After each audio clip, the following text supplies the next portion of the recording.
আসসালামু আলাইকুম ওয়া রাহমাতুল্লাহি ওয়া বারাকাতুহু। ইন্নাল হামদুলিল্লাহ ওয়াসসালাতু ওয়াসসালামু আলা মান লা নাবিয়্যা বা'দা। আম্মা বা'দ। আউযু বিল্লাহি মিনাশ শাইতানির রাজীম। বিসমিল্লাহির রহমানির রহিম। ইয়া আইয়ুহাল্লাযীনা আমানুত্তাকুল্লাহা হাক্কা তুকাতিহি ওয়া লা তামুতুন্না ইল্লা ওয়া আনতুম মুসলিমুন। সম্মানিত দর্শক শ্রোতা, আজকে আমি আপনাদের সম্মুখে গুরুত্বপূর্ণ একটি বিষয় নিয়ে আলোচনা করতে যাচ্ছি। যে বিষয়টা আমাদের প্রত্যেকের জানা অত্যন্ত অতীব জরুরি। আমি আপনাদের সম্মুখে একটি আয়াত তিলাওয়াত করেছি পবিত্র কালামুল্লাহ থেকে। সেই আয়াতে আল্লাহ সুবহানাহু ওয়া তাআলা ফরমান, হে ঈমানদারগণ, তোমরা আল্লাহকে ভয় করো যেভাবে ভয় করা উচিত। অর্থাৎ আল্লাহকে তোমরা ইয়া আইয়ুহাল্লাযীনা আমানুত্তাকুল্লাহা হাক্কা তুকাতিহি, যেমনভাবে আল্লাহকে ভয় করা উচিত সেভাবেই তোমরা আল্লাহকে ভয় করো। ওয়ালা তামুতুন্না ইল্লা ওয়া আনতুম মুসলিমুন, এবং তোমরা মুসলমান না হয়ে মৃত্যুবরণ করো না।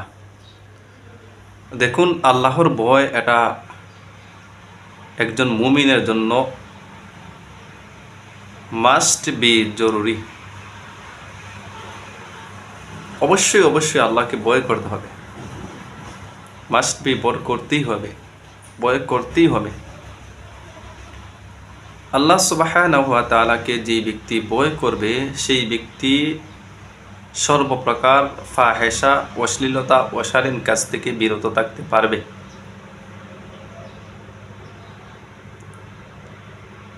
দেখুন, আমরা মুসলমান, কিন্তু আমাদের মধ্যে আজ উদযাপিত হচ্ছে বিভিন্ন রং বেরঙের বেদাত বা নব আবিষ্কৃত জিনিস, যেগুলা থেকে বেঁচে থাকা আমাদের জন্য খুবই কষ্টকর হয়ে গেছে। আমাদের জন্য কষ্টকর, বেঁচে থাকতে পারি না, কিন্তু আমাদেরকে বেঁচে থাকতেই হবে। কেননা আমরা মুসলমানের সন্তান, আমরা মন চায় জিন্দিগি পরিচালনা করলে হবে না। আমাদের নফস যাই চায় তাই আমরা করতে পারবো না। আমরা আমাদের আল্লাহ এবং তার রসুলের দিক নির্দেশনা অনুযায়ী চলতে হবে। কুরআন, হাদিস, ইজমা, কিয়াস, আদিল্লাতু শারঈয়াহ বা শরীয়তের মূলনীতি চারটা, এইগুলা যা আমাদেরকে আদেশ করে তা করতে হবে, যা থেকে নিষেধ করে বিরত থাকতেই হবে। প্রথমেই আসি, দেখুন, মুসলমান হয়ে কোনো দিবস পালন করা কোনো মুসলমানের জন্য এটা কাম্য নয়। মনে করুন, বার্থডে সেলিব্রেট করা, তারপর মৃত্যুবার্ষিকী পালন করা, তারপর আপনার বিভিন্ন দিবস উদযাপন করা, যেমন 31st নাইট, এইরকম বিভিন্ন দিবস উদযাপন করা হয়। আসলে এই সম্পর্কে শরীয়ত কি বলে? দেখুন, রসুলের মৃত্যু দিবস হোক, জন্ম দিবস হোক, বা আমাদের ব্যক্তিগত কারোর জন্ম দিবস হোক, মৃত্যু দিবস হোক, এটা কোনো মুসলমানের জন্য উদযাপন করা জায়েজ নয়। মুফতিয়ানে কেরামের ফতোয়া এটাই, কোনোভাবেই উচিত নয়। কেননা আপনারা একটু কিয়াস বা যুক্তি দাঁড় করালেই বুঝতে পারবেন যে সাহাবায়ে কেরাম রাদিয়াল্লাহু তাআলা আনহুম, তারা কখনো কোনো সাহাবার জন্মবার্ষিকী, মৃত্যুবার্ষিকী পালন করেন নাই, এবং রসুল করিম সাল্লাল্লাহু আলাইহি ওয়াসাল্লামের ও কোনো জন্মদিন বা মৃত্যুদিন তারা পালন করেন নাই। আর সাহাবায়ে কেরাম থেকে বেশি রসুলকে ভালোবাসে এমন ব্যক্তি পৃথিবীতে এখনও আসে নাই, ভবিষ্যতে কোনোদিন আসবেও না। কারণ সাহাবায়ে কেরাম রাসূল করিম সাল্লাল্লাহু আলাইহি ওয়াসাল্লামের জন্য ছিলেন একদম জানবাজ, বাজ পাখির মতো রসুলের জান রক্ষা করতে ঝাঁপিয়ে পড়তেন তারা। তাদের মধ্যে এইগুলা ছিল না। যাক, এই জন্মবার্ষিকী, মৃত্যুবার্ষিকী, 31st নাইট, এরকম বিভিন্ন দিবস আমাদের দেশে উদযাপিত হয়, যেগুলা সম্পূর্ণরূপে বেদাত এবং অমূলক কাজ। এগুলা থেকে আমাদেরকে বেঁচে থাকতে হবে। বর্তমান যেই বিষয়টা নিয়ে আপনাদের সম্মুখে আমি আলোচনা করতে চাচ্ছি সেটা হলো আগামীকাল 14 ফেব্রুয়ারি। এটা বুঝি আমাদের দেশের গুগল বা বিভিন্ন মিডিয়ার মাধ্যমে, ইন্টারনেটের মাধ্যমে আপনারা জানতে পারবেন যে বাংলাদেশের আজ বুঝি আগামীকাল 14 ফেব্রুয়ারি নাকি বিশ্ব ভালোবাসা দিবস। নাউজুবিল্লাহি মিন যালিক। দেখুন, প্রথমত ভালোবাসা শব্দটি এটা অত্যন্ত মায়ার একটি শব্দ। ভালোবাসা শব্দটি আসলেই পবিত্র। আল্লাহর হাবিব সাল্লাল্লাহু আলাইহি ওয়াসাল্লাম এ মর্মে ফরমান, মান আহাব্বা লিল্লাহ ওয়া মান আতা লিল্লাহ ওয়া মানা আলিল্লাহ ফাকাদ ইসতাকমালাল ঈমান। যেই ব্যক্তি কাউকে ভালোবাসলো শুধুমাত্র আল্লাহর জন্যই, যেই ব্যক্তি কাউকে কোনো কিছু দান করলো তাও শুধুমাত্র আল্লাহর জন্য, যে ব্যক্তি কোনো কিছু থেকে কোনো ব্যক্তিকে বিরত রাখলো, নিষেধ করলো তাও শুধু আল্লাহর জন্য, সেই ব্যক্তি পরিপূর্ণ মুমিন। সুবহানাল্লাহ। তাহলে এই ভালোবাসা শব্দটা আসলেই পবিত্র, ভালো। কিন্তু এই ভালোবাসাকে জায়েজ কাজের মধ্যে ব্যয় না করে অশালীন, ফাহেসা, নষ্টামি, ভ্রষ্টামি কাজে ব্যয় করাই ভালোবাসার রং পরিবর্তন হয়ে যায়। এই পবিত্র শব্দটাকে অপবিত্র করে হয়। ফর এক্সাম্পল, উদাহরণস্বরূপ, বিসমিল্লাহ পড়লে অনেক সওয়াব, এটা একটা জিকির। বিসমিল্লাহ বলা, আল্লাহু আকবার বলা, এটা নিঃসন্দেহে একটা জিকির। আল্লাহু আকবার বললে অনেক সওয়াব। যেমন সুবহানাল্লাহ সম্পর্কে মুসলিম শরীফের একটি হাদিসে এসেছে, আল্লাহর হাবিব ফরমান, মান কালা সুবহানাল্লাহ আলহামদুলিল্লাহ তামলাউল মিজান। যেই ব্যক্তি সুবহানাল্লাহ আলহামদুলিল্লাহ পড়লো তার মিজানের পাল্লা ভারী হয়ে যাবে। সুবহানাল্লাহ, সুবহানাল্লাহ। কিন্তু এই শব্দগুলা অথবা এই বিসমিল্লাহ, এই জিকিরটা যদি কোনো ব্যক্তি নাপাক, অপবিত্রত স্থানে, মনে করেন টয়লেটে, শৌচাগারে, যদি কোনো ব্যক্তি এই জিকিরগুলা ইউজ করে, উচ্চারণ করে, পড়ে, তাহলে কি আদৌ তার সওয়াব হবে? অবশ্যই না, তার সওয়াব হবে না, বরং তার পরিবর্তে গুনাহই হবে।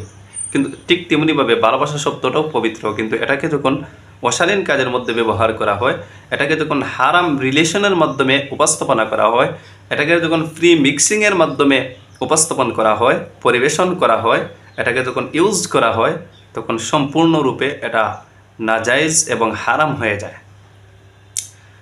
তো এবার আসুন, আগামীকাল 14 ফেব্রুয়ারি যেই বিশ্ব ভালোবাসা দিবস নামে তারা যে একটি নাম দিয়েছে, সেটার মূল গুড়া কী, বা সেটার হিস্টোরি কী, সেটার মূলনীতি কী, সেটার ইতিহাস কী।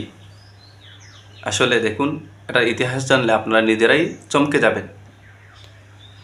আপনারা তাহলে মূল হিস্টোরিটা সংক্ষেপে আমি বলে নিচ্ছি, শুনে নিন। আপনারা গুগল সার্চ করলেও পাবেন, আমি বিভিন্ন কিতাবেও দেখেছি। ভ্যালেন্টাইন্স শব্দের অর্থ ভালোবাসা, এটা আপনারা কোত্থেকে পেলেন? আপনি আসমানের নিচে, জমিনের উপরে যত ডিকশনারি আছে সবগুলো, আপনি যত ব্লোকেবারি আছে সবগুলো নিয়ে আসেন, নিয়ে দেখেন, আপনি খুলেন, ওপেন করেন, দেখেন ভ্যালেন্টাইন্স অর্থ কি ভালোবাসা? কোথাও পাবেন না। ভ্যালেন্টাইন্স অর্থ ভালোবাসা হতেই পারে না। ভ্যালেন্টাইন্স এক ব্যক্তি ছিল রোম সাম্রাজ্যের মধ্যে, বাদশাহ ক্লোডিয়াস। সেই ব্যক্তি নারী পুরুষের বিবাহ বন্ধনে আবদ্ধ হওয়াকে সে একটা দুর্বলতার কারণ মনে করত। সে মনে করত যদি নারী পুরুষ বিবাহ বন্ধনে আবদ্ধ হয় তাহলে যুদ্ধের ক্ষেত্রে পিছিয়ে যাবে, এজন্য এই বিবাহকে সে নিষিদ্ধ করে দিয়েছিল। এই খবর শুনতে পেরে তারই গির্জার মধ্যে, মন্দিরের মধ্যে এক পুরোহিত ছিল, খ্রিস্টানদের পণ্ডিত ছিল, সে খ্রিস্টান ধর্মের অনুসারী ছিল। আর ওই বাদশাহ, রোমের বাদশাহ ছিল পত্তলিক, মূর্তি পূজা করত। আর সে ওই গুরু বা পুরোহিত মন্দিরের, সে ছিল খ্রিস্ট ধর্মের অনুসারী। সে এখানে বাধা দিয়েছিল বাদশাহ ক্লোডিয়াসকে যে না, এরকম করা যাবে না, নারী পুরুষের বিবাহ হোক। এটা একটা ওয়েবসাইটে আমি পেয়েছি। আর আরেকটা কিতাবের মধ্যে যেটা পেয়েছি, যে ওই পুরোহিতই, গির্জার মধ্যে থাকা ওই পুরোহিত, ওই ব্যক্তি, সে নারী পুরুষকে তার গির্জার মধ্যে আকাম করার সুযোগ দিয়েছিল। নাউজুবিল্লাহ মিন যালিক। যেই কাজটা সারা সমাজের মধ্যে প্রকাশ্যে করতে পারতো না, ওই ব্যক্তি সেই কাজটাকে গোপনে করাতো। গোপনে করানোর ফলে একদিন সব মানুষ তার উপর চড়াও হয়, সব মানুষ তার উপর খুব রাগান্বিত হয় যে এইরকম গোপনে আমাদের সমাজকে নষ্ট করছে, আমার মেয়ের ইজ্জত নষ্ট করছে, আমার ছেলের ইজ্জত নষ্ট করছে, তাহলে ওকে আর রাখা যাবে না। সবাই তার উপর তীব্র ক্ষুদে তাকে একযুগে সবাই মিলে হত্যা করে বসে। হত্যা করার পর আপনারা জানেন প্রত্যেক যুগে যুগে শয়তানের কিছু অনুসারী রয়েছে, প্রত্যেকেরই একটা অনুসারী থাকে। আপনি হক হলে আপনারও অনুসারী থাকবে, আপনি বাতিল হলে আপনারও অনুসারী থাকবে। দেখবেন কত রকমের মানুষ রয়েছে যারা সম্পূর্ণ শিরকি কাজ করতেছে, কিন্তু তারও অনুসারী কোনো অভাব নেই। অনেক সময় তো আমরা এমনটাও শুনে থাকি যে ল্যাংটা ভাষা বাবা। এবার চিন্তা করুন তো, যে ল্যাংটা সে আবার কীভাবে কারো বাবা হয়, কারো অনুসরণযোগ্য হয়। এরকম আমাদের বাংলাদেশেই শোনা যায়, এরকম পাগলের আমদানি শুধুমাত্র আমাদের বাংলাদেশেই। কিন্তু এই যে ব্যক্তি যাই হোক, অনুসরণ প্রত্যেক যুগে যুগে কিছু মানুষ থাকে। তো এই ভ্যালেন্টাইন্সের কিছু অনুসারী ছিল, তারা তখন মনে করলো যে আমাদের গুরুকে যখন তারা মেরে ফেলেছে, আমরা এই দিনটাকে বিশেষ দিন হিসাবে ঘোষণা করব। তাহলে এই 14 ফেব্রুয়ারি তাদের মূলত ওই ভ্যালেন্টাইন্স নামক ব্যক্তির মৃত্যু দিবস। কিন্তু আমাদের বাংলাদেশে এসে বিশ্ব এই ভালোবাসা নামক নাম দিয়ে একটা চক্রান্ত করে আপনি আমার মেয়েকে, আপনি আমার বোনকে, বাগ্নিকে, আমাদের মা বোনদের ইজ্জত সম্ভ্রম নষ্ট করাই হচ্ছে ইয়াহুদি খ্রিস্টানদের মূল উদ্দেশ্য। কাজেই আপনাকে আমাকে এইরকম কাজ থেকে অবশ্যই বিরত থাকতে হবে। আমরা ভালোবাসাটাকে শুধুমাত্র কোনো দিবসের সাথে সম্পৃক্ত করব না। আমাদের ভালোবাসা হবে প্রতিদিন, প্রতি সপ্তাহ, প্রতি বছর, যুগ যুগ ধরে আমরা আমাদের ভালোবাসার যাদের, আমাদের মাতাকে, আমাদের পিতাকে, আমাদের বোন বাগ্নি, আমাদের ওয়াইফ সহ প্রত্যেককে ভালোবেসেই যাব। আমরা ভালোবাসাটাকে কোনো দিবসের সাথে সম্পৃক্ত করব না। আল্লাহ তাআলা আপনাকে আমাকে এই বিশ্ব বেহায়া দিবস নামে যত ধরনের দিবস রয়েছে সমস্ত দিবস থেকে আমাদের প্রত্যেককে হেফাজত ফরমাক। আমিন। ওয়া আখিরু দাওয়ানা আলহামদুলিল্লাহি রাব্বিল আলামিন। কোনো দেশে যদি এরকম কাজ হয়, এই 31st নাইট উদযাপন করে আপনার মাকে, আপনার বোনকে, আপনার বাগ্নিকে, আপনার মেয়েকে উত্ত্যক্ত করা হয়, তারাও যদি ফ্রি মিক্সিংয়ের মাধ্যমে এইসব কাজে জড়িত হয়, তাহলে আল্লাহ প্রদত্ত গজব আসবে না? তাহলে দেখুন মুসনাদে আহমদের একটি বর্ণনা, আল্লাহর হাবিব সাল্লাল্লাহু আলাইহি ওয়াসাল্লাম ফরমান, লা ইয়াশরাবান্না নাসুন মিন উম্মাতিল খামরা ইসাম্মুনাহা বিগাইরি ইসমিহা, যে অচিরেই অবশ্যই আমার উম্মতের একদল মানুষ মদ পান করবে, কিন্তু মদের নাম দিবে ভিন্ন। যেমন কানাডা ড্রাই, মাসদুদ, এরকম নেশাদ্রব্য পান করবে, মদ পান করবে, কিন্তু নামটা দিবে ভিন্ন, মদ নাম দিবে না। কিন্তু এইরকমটা কি আমাদের দেশে বাকি রয়েছে নাকি? অবশ্যই চলছে, এরকম আর বাকি নেই। তারপর আল্লাহর হাবিব সাল্লাল্লাহু আলাইহি ওয়াসাল্লাম ফরমান, ওয়ায়ুজাফু আলা রুউসিহিম বিল মাআজিফি ওয়াল কাইনাত, যে তারপর যখন তারা এইরকম মদ পান করে, মদের নাম পরিবর্তন করে অন্য নামে মদ পান করবে, এবং তাদের মাথার উপর এসে নর্তকীরা নাচতে নাচতে, গাইতে গাইতে বেহুশ হয়ে পড়ে থাকবে। বিল মাআজিফ ওয়াল কাইনাত, বিভিন্ন ধরনের বাদ্যযন্ত্র বাজিয়ে বাজিয়ে নর্তকীরা, নষ্টা ভ্রষ্টা চরিত্রহীন নারীরা, তারা এই মাতালের পাশে ওই মদ্যপায়ী ব্যক্তির কাছে এসে পড়ে থাকবে। তাহলে এমনটা কি আমাদের 14 ফেব্রুয়ারি নামের বেহায়া দিবসে হয় না? অবশ্যই হয়ে থাকে। এইরকম যদি কোনো দেশে হয়ে থাকে, তাহলে তাদের উপর গজব আসবে না? অবশ্যই আসবে। আল্লাহর হাবিব এই হাদিসের শেষের দিকে বলতেছেন, ওয়াইয়াখসিফুল্লাহু বিহুমুল আরদা, আল্লাহ তাআলা তাদেরকে জমিনে ডাবিয়ে দেবেন, জমিনের মধ্যে আল্লাহ তাআলা তাদেরকে ফিসে মারবেন, আল্লাহ তাআলা তাদেরকে চাপা দিয়ে মারবেন। তাহলে চিন্তা করুন, এইরকম কাজ আপনি যদি বলেন, আপনি যদি সুশীল ব্যক্তি হন, আপনি যদি চিন্তাশীল না হন, আপনি যদি নাস্তিক্যবাদ হয়ে থাকেন, আপনি যদি মনে করেন যে না, আমি আমার মেয়েকে দেব 14 ফেব্রুয়ারি উদযাপন করুক, আমি আমার ছেলেকে দেব 14 ফেব্রুয়ারি উদযাপন করুক, তাতে আপনার কি? আপনি এখানে নাক গলান কেন? ভালো কথা, আমি নাক গলাব, সেটা আপনার ব্যক্তিগত রুচি, অবরুচি। কিন্তু আমাদের দায়িত্ব হলো ওয়ামা আলাইনা ইল্লাল বালাগ, শুধুমাত্র আপনাকে পৌঁছে দেয়া সেদিন যাতে কাঠগড়ায় আল্লাহর সামনে দাঁড়িয়ে আসামি হয়ে আমাদেরকে দোষারোপ না করতে পারেন, সেই হিসাবে আমাদেরকে সতর্ক করা উচিত। আমরা সতর্ক করে দিচ্ছি। বাট আপনি যদি আবার প্রশ্ন করেন আমাকে, তাহলে আপনারা নাক গলাবেন কেন? ভালো কথা, গলাবো না। কিন্তু আপনার মেয়ের কারণে, আপনার ছেলের কারণে, আপনার অবাধ্য স্ত্রীর কারণে, আপনার বোনের কারণে, আপনার বাগ্নির কারণে আমাদের উপর যে আল্লাহ প্রদত্ত গজব জমিনের মধ্যে আসবে, সেই গজব কেটে যাবে। সে কি আপনার বাপ গজাবে? সেটা কোনো ব্যক্তি প্রতিহত করতে পারবে না। সেই গজব তো, আল্লাহ প্রদত্ত গজব তো কোনো ব্যক্তি প্রতিহত করার সামর্থ্য নেই। আমার রাত দালাও, আল্লাহ তাআলাই বলেন, আমি যদি কোনো কিছু করি সেটা প্রতিহত করার কোনো ব্যক্তি নেই। তাহলে এবার চিন্তা করুন তো, আল্লাহ প্রদত্ত গজব দ্বারা আমরা ধ্বংস হব যদি আমরা এই রকম কাজ করি, আমরা সাপোর্ট করি, আমরা সতর্ক না থাকি। আপনার মেয়ে আমার মেয়ে, আপনার ছেলে আমার ছেলে, আপনার বোন আমার বোন, আপনার বাগ্নি আমার বাগ্নি যদি এই রকম কাজ করে বেড়ায়, তাহলে আমরা অবশ্যই আল্লাহর কাঠগড়ায় দাঁড়িয়ে জবাব দিতে হবে।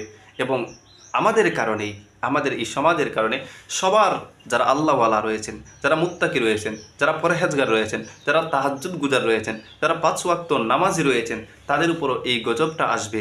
তাহলে তাদের উপর গজব যে আসলো, সেটা তো তাদের কারণে নয়, বরং তোমাদের মতো অশালীন পুরুষদের কারণে, তোমাদের মতো নষ্টা ভ্রষ্টা নারীর কারণে গজব ভালো মানুষের উপর আসলো।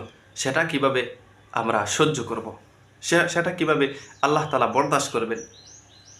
আল্লাহ তাআলার প্রিয় বান্দাদেরকে আপনার কারণে কষ্ট দেয়া হচ্ছে, তাহলে আপনি কি এর দায় ভার নেবেন? কাজেই বোঝা গেল, 14 ফেব্রুয়ারি হোক আর 9 ফেব্রুয়ারি হোক, এই যে ফেব্রুয়ারি আসলে তাদের যে দিবস শুরু হয়, 7 ফেব্রুয়ারি রোজ ডে, তারপর প্রপোজ ডে, তারপর হাগ ডে, তারপর ভ্যালেন্টাইন্স ডে। এই ভ্যালেন্টাইন্স ডে আগামীকাল 14 ফেব্রুয়ারি, এটা সম্পূর্ণ নাজাইজ একটা সংস্কৃতি এবং এটার ইতিহাসের সাথে বিন্দু পরিমাণও কোনো মিল নেই।